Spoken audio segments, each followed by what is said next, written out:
Ballot. Tuesday of this week, we ran a 10 News Decision 2008 special focused on those questions. Here's a second look at that discussion in its entirety and commercial-free. After thousands of Knox County residents signed petitions to get two controversial charter amendments on the ballot, it's time for voters to decide. Next, in this 10 News Decision 2008 special report, we'll tell you what you need to know before you go to the polls.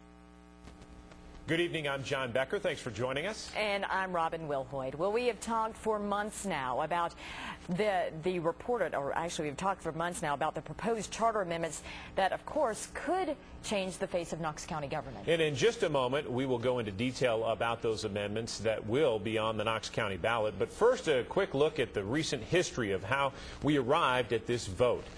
Now, take a look. Back in June, supporters started gathering signatures on two petitions, the orange and the white, to put the questions on the November ballot. Supporters needed more than 36,000 registered Knox County voters to sign each of those petitions. The Knox County Election Commission had the job of checking every single one of those signatures. It's a big task, made even bigger when a third petition was added to the mix to bring liquor by the drink to all Knox County. 10 News reporter Emily Stroud has that story. Volunteers lugged 8 boxes of signed petitions up the steps of the old courthouse. 2 petitions target county government reform. More than 100,000 signatures.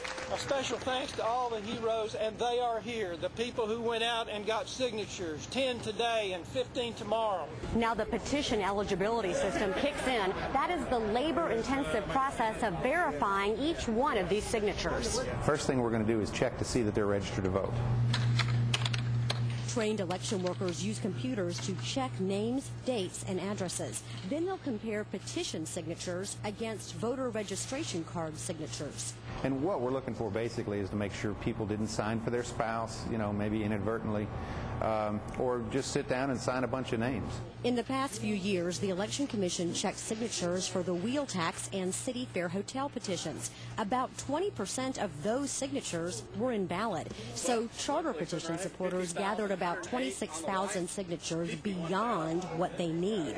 That's a lot of names to verify. We're going to get a fair and accurate count, and we'll get the job done. A job that took a month to complete. Emily Stroud, 10 News. And now the decision is up to voters. In the next half hour, our goal is to explain how those charter petitions would change Knox County government and give you the pros and cons of each one. Joining us to kick off this discussion tonight, Lawrence Tulloch and Kathy Hamilton. Thank you both for being here. You're from the Knox Charter Petition Group, supporters of this effort. Thanks for being here. Thank you. Helped organize the petition drive for the vote on both those questions. Mike Mitchell and Elaine Davis also here. They would like to see an against vote on this petition, and we'll get into the reasons for that in a few minutes. Thanks for being here. And now to our panel tonight, here to help with any legal questions that we may have is former Knox County Law Director John Owens. Thanks for being here. Sure, my pleasure. Next to him, radio host Halloran Hill. He's also with us. He's going to help ask those questions that folks want answered. Hal, thanks for being here as well. Thanks for having me. All right, let's get to it. When you go to vote in Knox County, here's what you will see on the ballot. There are actually 4 county charter amendments, and we're going to talk about the first 2. That's right. The first 2 were put there by county commissioners. Number 1 would basically bring Knox County's charter in line with state law as to how many days in advance proposed charter amendments must be submitted. The second would establish a charter review committee that would review the charter every few years to see if there was any need for amendments. And we're going to delve more into the final 2 questions. First, let's talk about question number 3, which is the subject of the orange petition. As you will recall, it has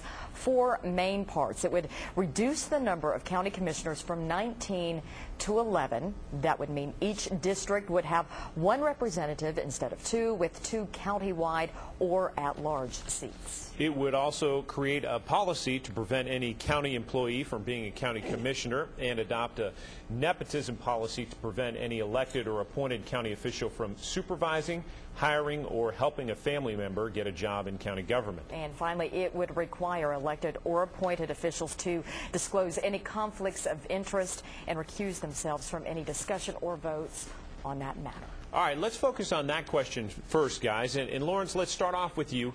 Why should people favor that question? Well, first of all, these are ethical and structural changes to county commission that are in line with the best practices of local governments around the country. We compared, Howard Baker Center compared Knox County to 160 like-sized counties, and these are the kinds of attributes that those counties have, both ethical and structural changes.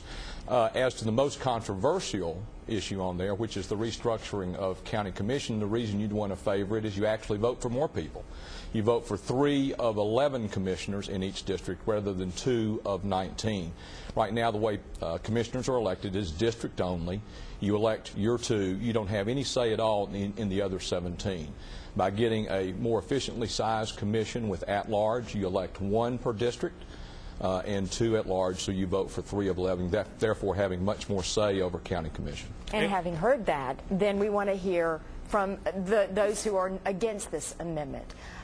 Why? After having heard what Lawrence Tulloch had to say, what are your concerns? First of all, one of the problems that the community will face with a reduced size of commission is that actually reduces your voice on commission. You only have 1 person who represents your community. And a lot of the issues that come before commissioners are neighborhood issues.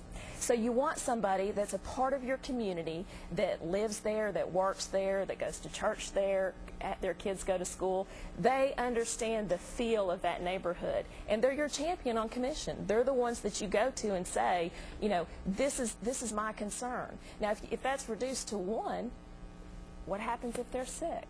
You have 2 at large. They become really not really serving your community, but they serve Knox County at large. So whoever elects them, they have to have deep pockets to get elected countywide, and so they're more beholden to those people that have contributed to their campaign than they are to you, that common constituent in your community. And another concern for that is that one of the main reasons why I'm really against this amendment is that it reduces minority representation on commission. That is a violation of the Voter Rights Act. That's a federal act that protects minority representation on a government body. And what this amendment does is effectively cut that representation in half, and that's a serious concern. Let me ask questions both ways. One, why didn't your organization just say, let's make it bigger, let's have some at-large seats?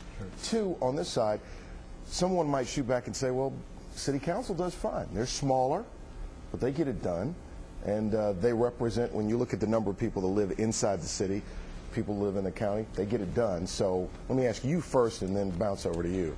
Howard, you know that research was done here by the Howard Baker Center comparing Knox County to 160 like-sized counties around the nation. The average number of commissioners in those counties, like-sized counties, is 9. We have 19.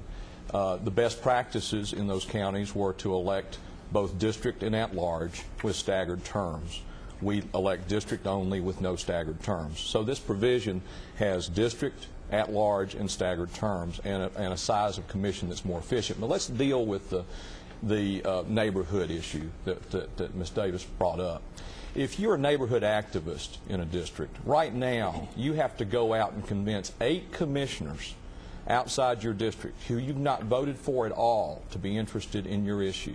8 to get a majority of 10 on commission, 10 of 19 for your issue. If you're a neighborhood activist under this particular provision, you voted for your district representative, you voted for the 2 at-large representatives, you have a say in their election. They're going to be interested in your issue, and they've campaigned in your district.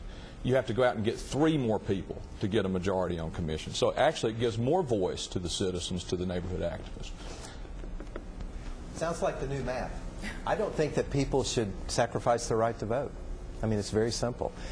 I've dealt with county commissioners. I fought a sewer plant out where I live. And I can tell you, you need all the representation you can get.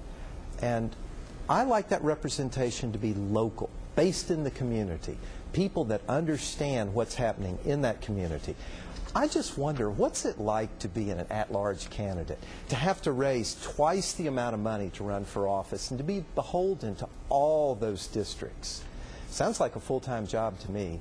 I'm not sold on the idea. Well, that is a concern. It does. You do become a full-time politician instead of a part-time commissioner, and that's what the job is. It's supposed to be a part-time person because you want that person to come out of the community and represent the community. But one of the things